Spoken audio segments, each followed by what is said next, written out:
Tangu siku tulipokutana, tumepitia mengi pamoja. Tumeshinda dhoruba, tumefurahia amani na tumeshikana katika nyakati ngumu kuliko zote. Lakini leo moyo wangu unanambia kitu ambacho sijawahi kutamani kukisema.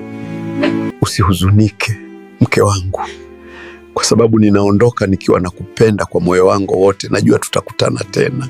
Mke wangu, nimepambana kadri ya nguvu nilizonazo, lakini sasa naona wazi safari yangu hapa duniani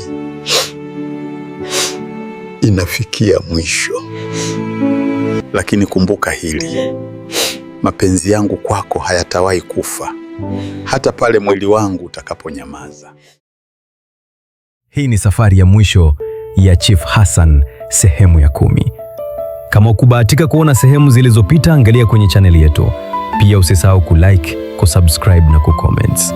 Asante.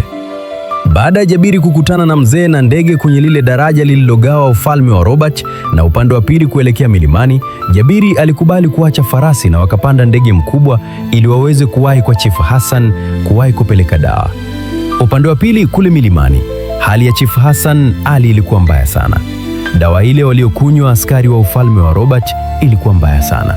Ilikuwa inamtafuna polepole, kila pumzi ikizidi kuwa nzito. Mwili wake ulikuwa umedhoofika, nguvu zikiendelea kupungua na macho yake yakianza kupoteza mwanga wa maisha. Chief Hassan akamuita mke wake kwa sauti dhaifu sana. Mke wake alipomkaribia akamshika mkono, macho yake yakiwa yamejaa huzuni nzito isiyo na maneno. Mke wangu, akasema kwa huzuni, nahisi safari yangu imefika mwisho. Ninaenda kufa, lakini mwambie Jabiri, mwambie baba yake hakukata tamaa.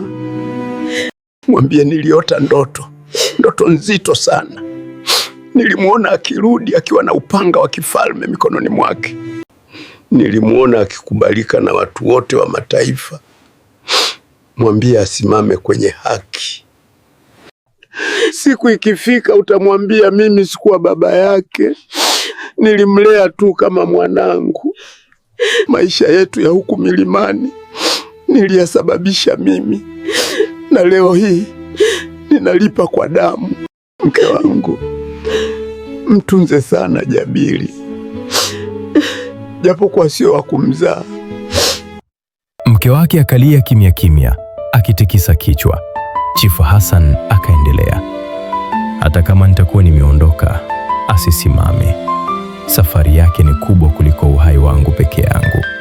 Wakati hali ya Chief Hassan ilipokuwa inazidi kuwa mbaya, ndege na mzee walifika kwa haraka pamoja na Jabiri. Mara tu waliposhuka, Jabiri hakusimama hata sekunde moja, alikimbilia ndani. Alipomwona baba yake, moyo wake alihuzunika sana. Chief Hassan alikuwa amelala, macho yake yakiwa yamefungwa, akawa anahema kwa tabu. Hakuweza kuongea, hakuweza hata kufungua macho yake vizuri. Jabiri akasema kwa sauti iliyotetemeka, baba, lakini hakujibiwa. Alipomwangalia Chief Hassan, macho yake yakajaa huzuni nzito. Akatikisa kichwa chake kwa taratibu. Mzee akasema kwa sauti ya chini, inabidi tufanye kitu sasa hivi, hatuna tena muda. Bila kupoteza muda, mzee akatoka nje na kuinua sauti yake akimuita farasi wa kichawi. Kwa mbali, sauti ya kwato ikasikika ikija kwa kasi. Farasi akikatiza milima na njia za msitu kana kwamba alikuwa akisikia wito wa hatima.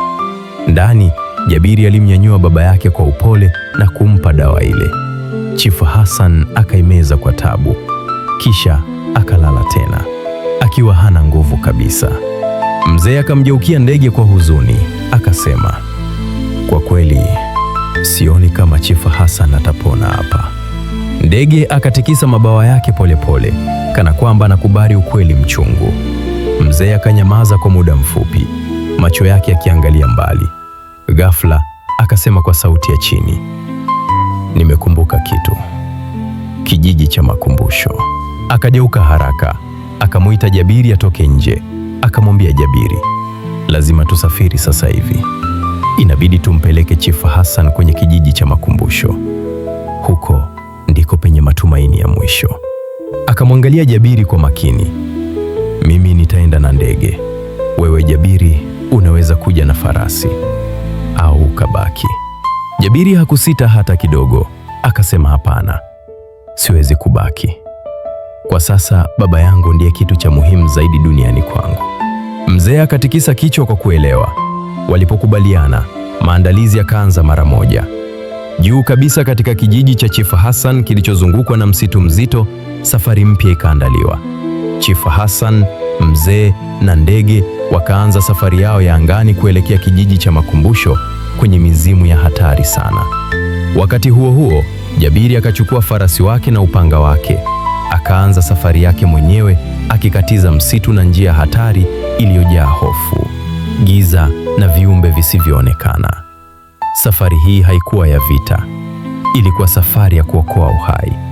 Na kila mmoja wao alijua kosa moja tu lingeweza kuamua mwisho wa Chief Hassan.